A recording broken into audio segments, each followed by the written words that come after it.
좋아요와 구독 눌러주세요.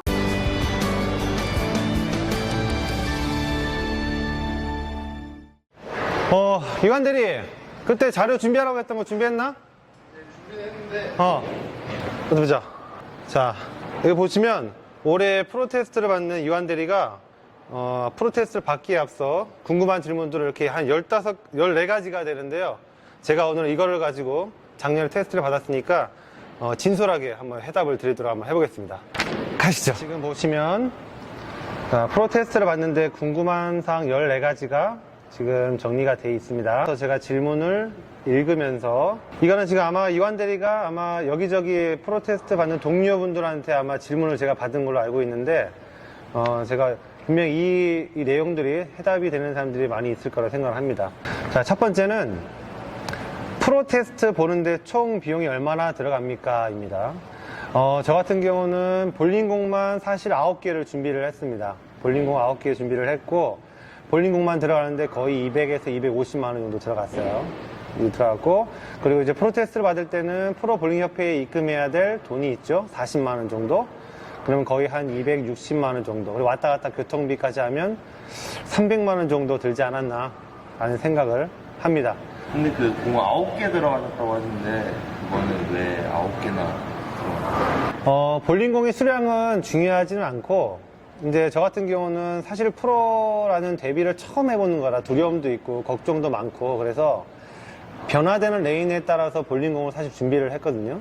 준비를 했는데 사실 실질적으로 현장에서 볼을 치는 건 수량은 2개에서 3개밖에 되지 않아요. 그 레인에 맞게끔 나한테 맞는 레인과 나한테 맞는 공이 있기 때문에 그 같은 경우는 3개밖에 사용하지 않았고 레인에 맞춰서 볼을 준비하다 보니까 9개가 되었습니다. 물론 하드볼 포함이죠. 하드볼까지 스페어 처리용 볼 포함입니다.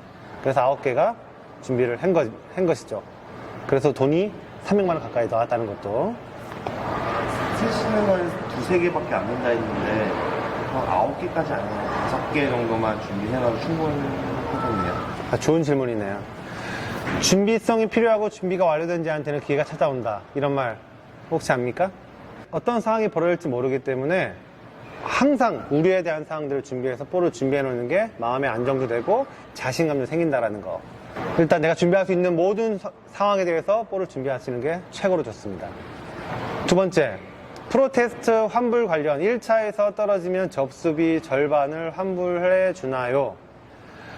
프로테스트라는 거는 사실 중간에 환불을 받은 사람은 없습니다. 없는데 제가 알고 있는 것도 프로테스트를 접수를 내면 그 낸 40만 원에 대한 비용은 본인만 하는 게 아니라 전체적인 운영비에 들어가는 걸로 알고 있습니다. 그래서 아마 환불은 되지 않는 걸로 알고 있습니다. 그리고 프로테스트를 받는 도중에 실전 테스트를 받는 도중에 중간에 포기를 하게 되면 아마 앞으로 3년에서 5년 정도 자격이 정지가 되는 걸로 제가 알고 있습니다. 자, 세 번째, 게임 수가 많아지면 엄지와 중약지가 부을 텐데 그때는 어떻게 하면 좋을까요? 이거 되게 중요한 질문입니다. 이거는 우리가 한번 게임을 치면 첫째 날, 둘째 날 30게임, 그리고 두 번째 할 때, 2차 할 때 15게임씩 30게임, 총 60게임을 칩니다. 그러면 제가 작년에 실질적으로 프로테스트를 받았을 때 저랑 같이 치던 동료들 중에서도 엄지가 7게임을 쳤는데 엄지가 퉁퉁 부어서 엄지 안 들어가서 중약지 2개만 끼고 중간에 포기를 하면 앞으로의 자격이 박탈되기 때문에 끝까지 치신 동료가 몇 명 있습니다. 지금도 연락을 하고 있지만 저 같은 경우는 어떻게 준비를 했냐면 손이 잘 붙지 않는 경우도 있지만 지금까지 볼을 치면서 중약지도 붓고 엄지도 많이 부었기 때문에 저는 어떻게 준비했냐면 엄지 사이즈와 중약지 사이즈를 평상시에 볼을 칠 때 조금 여유 있게 준비를 했습니다.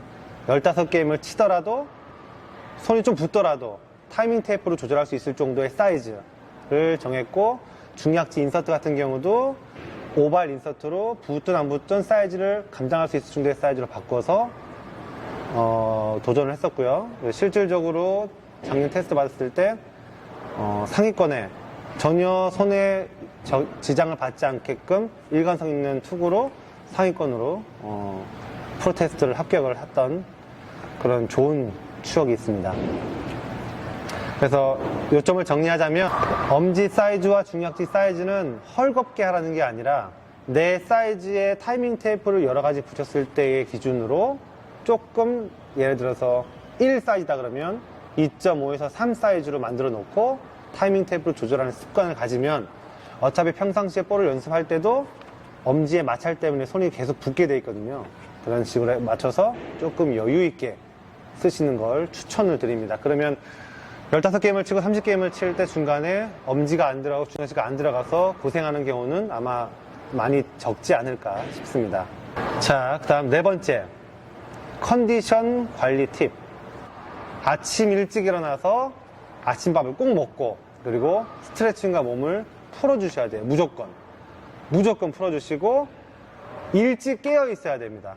잠에서 늦게 깨어나면 그만큼 컨디션이 볼링을 칠 때 100% 거의 99.9% 이상 컨디션이 연관이 돼 있기 때문에 꼭 일찍 일어나서 아침밥을 먹고 그리고 몸을 충분히 풀어준 상태에서 테스트를 준비하시면 컨디션이 내가 평상시 볼을 연습하시는 그 느낌이랑 똑같진 않더라도 비슷한 컨디션으로 갈 수 있다는 거 꼭 명심해 주시기를 바라겠습니다. 자, 5번째. 볼 검사는 어떻게 진행되나요? 자, 볼 검사.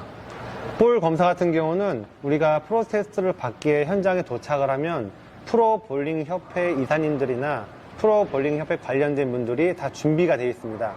그래서 공지문을 다 붙여놓고 일정에 대한 거를 다 표시를 해 놓습니다. 그러면 그 일정에 맞춰서 뭐 볼링공을 갖고 와서 지공이 웨이트나 밸런스 홀에 내지는 볼링공의 자체에 문제가 되지 않게끔 지공을 했는지에 대해서 체크를 하고 도장을 찍어줍니다. KPBA 도장을 찍어주기 때문에 그것은 평상시에 볼을 준비하실 때, 테스트 받기 준비하실 때 프로샵에 계신 전문가 프로님들이나 프로샵 사장님들께 얘기하셔서 프로 대회 나갈 볼입니다라고 얘기를 해서 위아래 좌우 버텀 탑 위아래 밸런스까지 맞춰서 볼을 지공을 해서 가시는 걸 추천을 해드리겠습니다.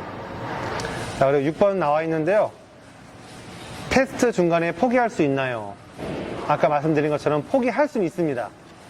포기할 수 있으나 대신 앞으로 3년이나 5년 정도에 내가 나갈 수 있는 자격에 대한 어떤 그 부분이 없어진다는 거. 그래서 웬만하면 포기하지 마시고 앞에 제가 말씀드렸던 부분 준비 잘 하셔서 끝까지 점수가 안 나오더라도 끝까지 60게임을 꼭 치시기를. 7번째, 테스트 중간에 화장실이 급하면 어떻게 하나요? 사실 긴장을 많이 하고 집중을 많이 하면 화장실이 급합니다. 엄청 급합니다. 저도 화장실 중간에 갔다 왔습니다. 이런 경우는 각 테이블에 같이 볼을 치시는 동료분들께 양해를 구하고 한 게임이 끝나고 넘어왔을 때든 아니면 중간에 너무 급하면 저 급한데 화장실 좀 갔다 오겠습니다라고 6명이면 6명께 모두 양해를 구하고선 빨리 갔다 오고 다시 게임을 전개를 하시면 됩니다. 그 부분도 볼링 협회 이사 관련되신 분들께서 아마 마이크나 공지문으로 설명을 해 줄 겁니다. 자, 8번째. 볼링공 준비 팁. 볼링공 개수, 레인 상황에 따른 이라고 질문이 되어 있습니다. 이것도 아까 말씀드린 것처럼 볼링공을 준비할 때는 내가 평상시에 좋아하는 레인에 맞는 볼, 오일량이 많을 때 쓸 수 있는 헤비 오일량으로 쓸 수 있는 많이 반응하는 볼, 그리고 레인이 좀 사막 레인이라고도 하죠. 레인이 많이 말랐을 때, 기름이 많이 말랐을 때 쓸 수 있는 볼, 그리고 기름이 애매하고 있는 듯 없는 듯 레인은 너무 어려워 잘 모르겠어 할 때 준비할 수 있는 볼, 이런 볼들 예를 들어서 하이 퍼포먼스, 미디움 볼, 하드 볼, 우레탄 볼, 이 기본적인 베이스를 깔고 가시면 거기에 맞춰서 핀 레이아웃, 볼이 좀 더 반응하게끔 아니면 좀 더 길게 반응하게끔 이렇게 살짝 맞춰서 경우의 수를 따져서 한 8개, 9개 정도 저는 준비를 했었습니다. 9번째, 레인 패턴이 비공개인데 레인 파악은 어떻게 하나요? 자, 이거 많은 분들이 궁금해 하시기도 하고 또는 잘 하시는 분들도 많이 있으실 테고, 자, 제 같은 경우는 왼손잡이지만 처음에 평상시에 볼링을 즐겨 칠 때도 항상 위에 자리를 먼저 공략을 합니다. 10보드, 7보드, 6보드, 5보드까지 왔다 갔다 먼저 공략을 해봅니다. 공략을 해보고 볼 반응에 따라서 내려오든 올라가든 볼을 바꾸도 선택을 합니다. 아마 제 개인적인 소견도 이걸 준비하시는 모든 분들이 처음에 센터 라인을 많이 준비를 하시는 분들도 많을 겁니다. 아마 센터 라인을 안 쓰시는 분들도 많기 때문에 센터에는 어딜 가나 오일량이 항상 여유 있게 많이 준비가 되어 있기 때문에 센터를 먼저 공략을 해서 내 반응하는 거를 보고 내려갈지 올라갈지를 결정을 하셔도 되는 방법인데, 제가 지금까지 해왔던 결과로서는 위에 자리에서 볼을 쳐서 볼 반응이 아래로 내려가면 내려갈수록 좀 더 확고하게 안정적으로 볼을 칠 수 있는 답을 얻었기 때문에 저는 항상 위에 자리에서 먼저 5보드, 7보드, 10보드, 12보드, 15보드를 정해서 치시는 게 레인 파악하기엔 좀 더 수월하다고 생각을 하는 사람 중에 한 명입니다. 실질적으로 그렇게 해서 실제 테스트 받을 때 퍼펙트도 한번 쳤었고요. 그리고 하이 점수로 기분 좋게 통과를 또 하기도 했었습니다. 그래서 여러분들께 또는 우리 이완 대리도 준비하실 때 센터 라인을 고집해서 치는 걸 좋아하지 마시고, 센터도 타이트하게 각을 줄여서 쓸 수 있다면 좋지만 사람이 기계가 아닌 이상 위에 자리에서부터 안정적으로 앵글을 크게 쓰는 목적이 아니라 타이트하게 쓰시는 걸 목적으로 조금씩 내려오심이 아마 하이 점수를 유지하시는 데 도움이 되지 않을까라고 생각을 합니다. 10번째예요. 레인 변화를 파악하는 팁. 아까 방금 말씀드렸죠. 약간 비슷한 맥락이기도 한데, 위에 자리에서부터 쳐면서 내려오면서 볼 반응에 따라서 내가 볼을 바꿀지 레인을 옮길지 이렇게 자를 내려오는 식으로 하시면 돼요. 5보드씩에서 내려오는 식, 15보드에서 올라가는 식보다는 5보드에서 내려오는 식이 좀 더 레인 파악을 하고 볼을 바꾸고 판단을 하기에 좀 더 빠른, 어쩌면 좀 정확한 그런 확률적으로 저는 그렇게 생각을 합니다. 자, 그리고 11번째. 집중력 높이는 팁. 이거는 평상시에 연습을 하실 때 연습을 하셔야 될 부분이라고 생각을 해요. 예를 들어서 내가 만약에 10보드가 제가 놔야 할 타겟이라고 한다면 그 10보드를 시선을 놓치지 않고 끝까지 스텝을 밟더라도 10보드에 정확하게 놓을 수 있는 집중 연습은 평상시에 연습하실 때 해야 된다고 생각을 하고요. 그리고 그렇게 연습을 하셔야 되고, 그리고 멘탈이라는 얘기를 많이 꺼내잖아요. 멘탈이 약하다, 세다. 그것 또한 마찬가지. 평상시에 볼링장에서 연습을 하실 때 양옆에 누가 튀어 올라오든, 내가 양옆에 같이 출발하든, 아니면 양옆에서 일반 손님들이 많이 볼링을 치든 말든 상관없이 나는 내 멘탈을 가지고 내가 이 자리에 정확하게 놔야지, 내가 이렇게 연습을 해야지, 내가 스텝을 이렇게 밟아야지, 내가 이렇게 리듬을 태워야지, 저걸 어떻게든 정확히 놔야지를 집중을 하셔야 이 집중도는 높아집니다.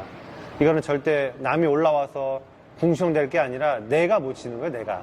프로테스트를 받으시는 분들은 명심하셔야 될 건, 네가 올라와서 못 쳤잖아, 너 때문에 못 쳤잖아, 너 때문이라는 것은 이제 없습니다. 프로테스트를 받는 순간 나는 내 볼링은 내가 만들어가야 되고 내 점수는 내가 지켜나가야 되기 때문에 옆 사람 때문이라는 것은 생각을 아예 버리셔야 됩니다. 그래서 연습하실 때 이 자리에 내가 놔야지, 누가 올라와서 부르든 일단 놓고 반응을 하셔야지라고 집중을 아예 그 습관을 들여놓으시는 게 좋다고 생각을 합니다. 저도 지금까지 그렇게 연습을 하고 있고 지금도 그렇게 하고 있습니다. 자, 12번째. 테스트 직전 연습 게임 수. 오늘이 7월 17일인가요? 7월 16일이죠. 그러면 기간적으로는 2달 남아있다고 생각할 수 있지만 실질적으로는 엄청나게 안 남아있습니다. 그렇다고 매일매일 볼링을 칠 수 있는 상황도 아니실 테고, 자, 이거는 제가 개인적으로는 하루에 뭐 15게임씩 쳐라, 10게임씩 쳐라 많이 들어보셨을 거예요. 근데 중요합니다. 왜? 5게임을 쳤을 때 손 상태, 10게임을 쳤었을 때 손 상태, 15게임을 쳤었을 때 컨디션 상태는 그때그때 달라요. 하나 충고를 드리고 싶은 건 매일매일 15게임씩이 아니라 하루는 10게임 쳐보시고요. 하루는 5게임을 쳐보시고요. 하루는 15게임을 쳐보세요.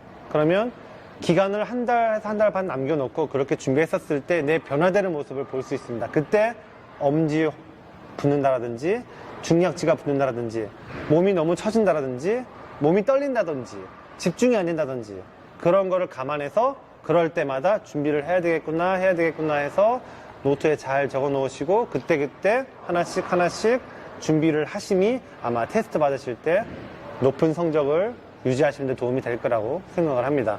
또 하나 팁을 드리자면, 나 혼자 15게임 치고 10게임 치는 거에 대해서는 저는 조금 반대의 의견을 내놓고 싶습니다. 왜냐면 프로 테스트를 받을 땐 혼자서 15게임을 치는 게 아니고, 혼자서 30게임을 치는 게 아니고 4명에서 5명, 5명에서 6명이 한 테이블에서 15게임을 치기 때문에 시간도 오래 걸리고, 그리고 집중력도 많이 흐트러지고, 그리고 손도 많이 부었다 빠졌다 하기 때문에 그런 컨디션을 유지하실 거면 실전을 연습같이, 연습을 실전같이라는 말이 있는 것처럼 연습하실 때 실전처럼 프로 테스트 준비하시는 분들 6명 오셔서 같이 연습을 하세요. 5게임이건 10게임이건 정비 한 번만 하고 하지 마시고 똑같이 한번 해보시면 돼요. 어떠한 정비 패턴이건 간에. 근데 그때를 대비를 하는 거죠, 미리.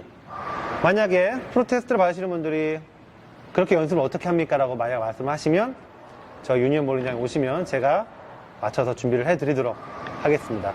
준비를 하시는 분들에 한해서는 제가 최근에 작년에 바로 테스트를 받았으니까 최대한 도움을 드릴 수 있는 거에 대해서는 도움을 드릴 테니까 주저 마시고 오셔서 이완대리, 저희 볼링장의 직원이 총 3명이 올해 테스트 도전을 합니다. 같이 합쳐서 연습할 수 있게끔 도와드릴 테니까 주저 마시고 오시면 조금이라도 도움이 되지 않을까 싶습니다. 자, 13번째. 한 테이블에 몇 명이나 들어가나요? 아까 말씀드렸죠. 이거는 참가하고자 하는 인원수에 따라서 틀려지기 때문에 이거는 뭐라고 확답을 못 드리겠습니다. 저희가 할 때는 5명 정도, 3명, 2명 들어가서 했던 기억이 납니다. 물론 6도 들어갔습니다. 3셋. 그거는 그때 계시면 될 것 같고요. 자, 14번째. 이것도 되게 중요합니다. 프로 경기 때 테이블 위에 아무것도 못 놓게 되어 있는데 테스트 때도 동일한가요? 자, 이 부분은 평상시 볼링을 좋아하는 마이볼을 구사하시고 이용하시는 모든 볼러들이라면 볼링장을 이용하실 때 프로뿐만 아니라 테스트뿐만 아니라 똑같다라고 생각을 하시면 될 것 같습니다. 우리가 평상시 커피를 사들고 들어와서 테이블 위에 올려놓고 볼을 치다가 저는 하루에도 한 8에서 9명 정도 손님이 커피를 쏟아서 물을 닦아야 되는 상황들 엄청나게 많이 봅니다. 프로 테스트에서는 이 부분을 이미 예방을 하는 거고요. 그래서 항상 뚜껑이 달린 음료수를 놓게끔 되어 있죠. 뚜껑을 닫으면 쓰러뜨려도 흘리지 않기 때문에, 그러면 또 다른 사람들이 피해를 보지 않을 수 있기 때문에 애초부터 정리가 되어 있고요. 그리고 핸드폰, 볼링을 칠 땐 볼링에 집중을 하지 핸드폰에 집중을 하면 이미 거기서 집중도가 분산이 되기 때문에 핸드폰도 사실적으로는 연습할 때는 웬만하면 하지 않으시는 게 좋아요.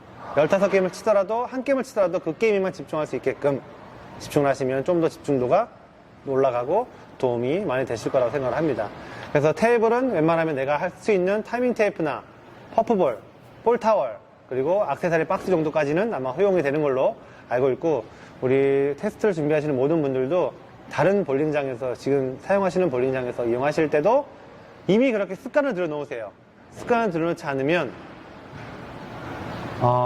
실질적으로 테스트를 받을 때 굉장히 큰 불이익을 받을 수가 있습니다. 그래서 지금 우리 궁금하신 것 중에 여기 질문사항 없는 상황인데, 프로 라이선스가 제가 KPBA 807이라는 번호를 가지고 있는데요. 그 번호라는 기준을 제가 가만히 보니까 테스트 때 하위 성적부터 쭉 내려오고요. 그리고 양성교육 받을 때 벌점, 그리고 플러스 점수, 그리고 이것저것 다 합쳐진 점수가 801, 802, 803, 804, 805, 806, 807 이런 식으로 쭉 내려갑니다. 그러니까 내가 점수가 낮을수록 내가 양성교육까지 잘 성공을 했구나라고 생각을 하시면 되고요. 내가 번호가 높을수록 내가 조금 아래 등수에 되어 있구나라고 참고를 하시면 되겠습니다. 그래서 이거를 준비하시는 모든 프로 테스트 응시생분들이 이 지금 14가지 뿐만 아니라 많은 질문이 있을 거예요. 그래서 이 질문 말고도 궁금한 게 있으시면 저희 댓글에 남겨주시면 제가 있는 그대로 진솔하게, 제가 모르는 게 있다면 저희 동기 프로님이나 선배 프로님들한테 여쭤보서라도 이 부분에 대해서 해답을 드릴 수 있게끔 도와드릴 테니까 준비를 꼭 잘 하셔서 한 분이라도 탈락하는 일이 없이 기분 좋게 통과를 하시기를 기원하겠습니다. 화이팅!